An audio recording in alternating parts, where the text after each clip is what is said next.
Hello नमस्कार मंडळी, स्वागत आहे तुमचं माझ्या लर्न विथ सुची या चॅनलमध्ये.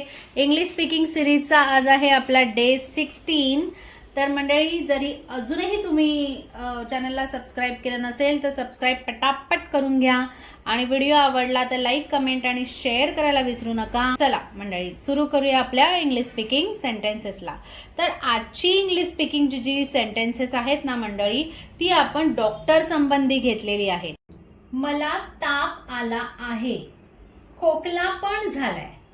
ठीक आहे, तर याच्यासाठी आपल्याला इंग्लिशमध्ये कसं म्हणायचं डॉक्टरकडे गेलं तर, आय हॅव सम टेम्परेचर किंवा ब्रॅकेटमध्ये मी इथे दिले फीवर अल्सो कफ.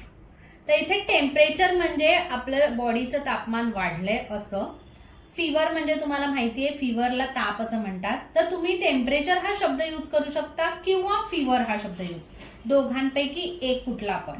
मग I have some fever also cough असं पण म्हणू शकता, किंवा I have some temperature also. तर कळलं, मला ताप आला आहे, खोकला पण झालाय. I have some fever also cough. ठीक आहे, कफ म्हणजे खोकला, कफ म्हणजे खोकला. डॉक्टरांनी आता आपल्याला औषध दिलं, तर औषध दिल्यानंतर आपल्याला डॉक्टरांना विचारायचं आहे की हे औषध दिवसातून किती वेळा घ्यायचे. ठीक आहे, तर आपण कसं विचारणार डॉक्टरांना. पहिली गोष्ट, औषधला काय म्हणतात. औषध म्हणजे मेडिसिन, औषध म्हणजे मेडिसिन. किती वेळा हे जे लिहिले ना, किती वेळा, याला काय म्हणतात, हाऊ मेनी टाइम्स. ठीक आहे, टेक म्हणजे घेणे. प्रत्येक इंग्लिश शब्दाचा अर्थ समजून घ्या, तेव्हा तुम्हाला हे इंग्लिशमध्ये सेंटेन्स प्रॉपर बनवता येतं. ठीक, दिवस म्हणजे डे, बरोबर. मग कसं म्हणणार, हे औषध दिवसातून किती वेळा घ्यायचे. How many times a day should I take this medicine. ठीक आहे, माझ्या मागे तुम्ही म्हणा, कारण हे वाक्य खूप मोठं आहे. तर मी म्हणते, माझ्या सोबत म्हटला तरी चालेल. ओके, चला म्हणूया, सोबत मिळून बोलूया. How many times a day should I take this medicine. मंडळी, पुढचं वाक्य आहे, तुमचं रक्तदाब प्रमाणात आहे. ठीक आहे, डॉक्टर तुम्हाला म्हणतोय की तुमचं रक्तदाब प्रमाणात आहे. तर रक्तदाब म्हणजे ब्लड प्रेशर. रक्तदाब म्हणजे ब्लड प्रेशर, ज्याला आपण बीपी म्हणतो. माहिती आहे ना, डॉक्टरांकडे गेलोय बीपी चेक करायला. So what is BP. BP म्हणजे ब्लड प्रेशर. ठीक आहे, तर ब्लड प्रेशरला मराठीत रक्तदाब असं म्हणतात. तर डॉक्टर जर असं म्हणाले तुमचं रक्तदाब प्रमाणात आहे, तर ते इंग्लिशमध्ये कसं म्हणणार, your blood pressure is normal. प्रमाणात म्हणजे नॉर्मल आहे, हाय पण नाही आणि लो पण नाहीये. हाय म्हणजे जास्त, लो म्हणजे कमी. ठीक आहे, आणि प्रमाणात आहे म्हणजे नॉर्मल. प्रमाणात आहे म्हणजे नॉर्मल. समजलं. चला पुन्हा एकदा वाक्य बोलूया, दोघे मिळून बोलूया. तुम्ही पण बोला, मी सुद्धा बोलते. तुमचा रक्तदाब प्रमाणात आहे, your blood pressure is normal. चला तर मंडळी, पुढचं वाक्य आहे, खायला काय चालेल. आपण डॉक्टरांना विचारतोय, म्हणजे आपण विचारतो ना, काय काय खाऊ शकतो आजारपणात आपण. ठीक आहे, तर असं विचारणार, व्हॉट ऑल कॅन आय ईट. काय विचारणार, व्हॉट ऑल कॅन आय ईट. ईट म्हणजे खाणे. चला माझ्या बरोबर बोला, खायला काय चालेल. व्हॉट ऑल कॅन आय ईट. ठीक आहे, समजलं हे वाक्य. पुढे, मीठ आणि साखर कमी खा. डॉक्टर म्हणत आहेत मीठ आणि साखर कमी खावा. ठीक आहे, मग कसं म्हणणार doctor, cut down on sugar and salt. मीठला सॉल्ट म्हणतात आणि साखरला शुगर म्हणतात. ठीक आहे, कमी म्हणजे कट डाऊन, किंवा डॉक्टर असं पण म्हणू शकतात टेक लेस, किंवा no sugar and salt please, असं पण डॉक्टर कधी कधी सांगतात. ठीक आहे, बोला माझ्या मागून, cut down on sugar and salt. समजलं हे वाक्य.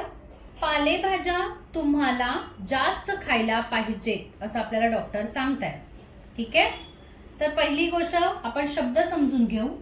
पालेभाज्या म्हणजे ग्रीन व्हेजिटेबल्स. भाज्या म्हणजे व्हेजिटेबल्स, नुसतं भाजी म्हणजे व्हेजिटेबल्स. ठीक आहे, पण पालेभाज्या आहे म्हणून त्याला ग्रीन व्हेजिटेबल्स म्हणतात. ठीक आहे. खाणे म्हणजे इट. खाणे म्हणजे इट. पाहिजे म्हणजे शुड. पाहिजे म्हणजे शुड. जास्त म्हणजे लॉट्स ऑफ. जास्त म्हणजे लॉट्स ऑफ. पालेभाज्या तुम्हाला जास्त खायला पाहिजेत. You should eat lots of green vegetables. You should eat lots of green vegetables. चला माझ्या मागून बोला. You should eat lots of green vegetables. Perfect. तुम्हाला आपल्या वजनाचे दर महिन्याला रेकॉर्ड ठेवले पाहिजे. डॉक्टर असं म्हणतात आपल्याला. ठीक आहे. पहिली गोष्ट खूप मोठं वाक्य आहे, जरा वर्ड्स आपण समजून घेऊया. वजन म्हणजे काय? वेट. ठीक आहे. महिन्याला म्हणजे मंथली. महिन्याला म्हणजे मंथली. ठीक आहे. पाहिजे म्हणजे शुड. पाहिजे म्हणजे शुड. ठीक आहे, समजलं. रेकॉर्ड, इथे मी रेकॉर्डच लिहिलंय, तो शब्द इथे आहे इंग्लिशमध्ये रेकॉर्ड. ठीक आहे. मग कसं म्हणणार? तुम्हाला आपल्या वजनाचे दर महिन्याला रेकॉर्ड ठेवले पाहिजे. You should keep a monthly record of your weight. ठीक आहे. खूप फास्ट वाचलं का मी? स्लो वाचूया. चला दोघं मिळून वाचू. You should keep a monthly record of your weight. समजलं मंडळी? अजिबात घाबरायचं नाही की बापरे एवढं मोठं वाक्य आलं, कसं बोलायचं? बोलायचं जमतं. ठीक आहे. प्रत्येक वाक्याला, प्रत्येक शब्दाला जर काय म्हणतात माहिती आहे ना तुम्हाला, तर ते पटापट जुळवायचं आणि त्याचं वाक्य बनवायचं. भले जेव्हा सुरुवातीला तुम्हाला काय होईल, इकडचा शब्द तिकडे येईल, तिकडचा शब्द इकडे येईल, चालतं. ठीक आहे. ओके, सुरुवातीला चालेल ते चुका, नंतर त्या हळूहळू हळू प्रॅक्टिस करून एकदम परफेक्ट होऊन जातात. ठीक आहे. चला तर परत एकदा वाक्य बोला, आपण पुढच्या वाक्याला बोलूया. You should keep a monthly record of your weight. Done. Perfect. डॉक्टरकडे गेल्यावर आपण कधी कधी म्हणतो ना माझ्या मुलाला लागलंय, कसं म्हणणार? My son. माझा मुलगा म्हणजे काय? My son. सन म्हणजे मुलगा. ठीक आहे. Has got hurt. हर्ट म्हणजे दुखापत होणे किंवा लागणे. ठीक आहे. मग माझ्या मुलाला लागले आहे. My son has got hurt. ठीक आहे. बोला माझ्या मागून. My son has got hurt. आता डॉक्टर आपल्याला सांगतायत की मेडिकल मधून 3 दिवसांचे औषधं घ्या. ठीक आहे. तर मेडिकल तर तुम्हाला माहिती आहे जिथे औषधं मिळतात. मेडिसिन म्हणजे औषधं. ठीक आहे. 3 दिवस म्हणजे 3 days. ठीक आहे, बरोबर आहे. घेणे म्हणजे टेक. बरोबर. तर आता वाक्य बनवूया. Take the medicine for 3 days from medical. ठीक आहे. Repeat after me. माझ्या मागून बोला. Take the medicine for 3 days from medical. Medical मधून 3 दिवसाचं औषध घ्या. समजली वाक्य? परफेक्ट. ओके. आता डॉक्टर आपल्याला सांगत आहेत की 3 दिवसानंतर भेटू, काळजी घ्या. ठीक आहे. तर आपण निघालोय आणि आपल्याला आता डॉक्टर असं सांगत आहेत. तर आता याचं इंग्लिशमध्ये काय म्हणतात ते मला तुम्ही कमेंट करून सांगायचं आहे. बरोबर आहे? ठीक आहे. तर याचं मी तुम्हाला जस्ट एक हिंट देते, म्हणजे तुम्हाला एक हेल्प होईल वाक्य बनवण्यासाठी. काळजी म्हणजे, काळजी घ्या म्हणजे काय? Take care. ठीक आहे. काळजी घ्या म्हणजे टेक केअर. हे तर ठीक आहे, सगळ्यांना माहिती आहे. 3 दिवसानंतर, आता 3 days मी तुम्हाला सांगितलंय, 3 दिवस. नंतरला काय म्हणतात? आफ्टर. नंतरला काय म्हणतात? आफ्टर. आणि भेटू म्हणजे काय? See you.